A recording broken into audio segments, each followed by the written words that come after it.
好，来继续来看台中市政府教育局鼓励校园营造美学的空间，来举办一场发现美丽角落的竞赛。这个国小组是由上招国小改造异想世界的艺廊，摕到金牌。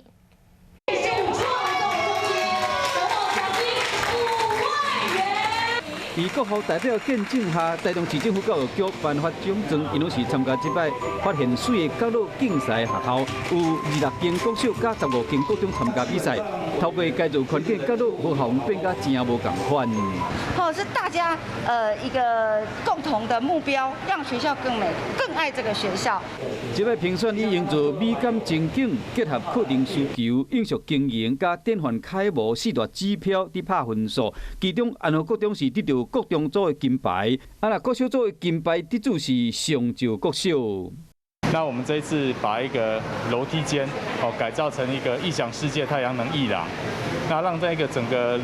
楼梯间变成一个学生可以在艺术创作的一个展演的空间。在那个黑板上面呢，我们会有因应不同的主题去做规划设计，包括我们可能会在上面画一个全世界的大地图。 透过比赛，会使鼓励学校发掘校园内面丰富多元的美感场所，透过思想改造，会使重新活化校园的环境。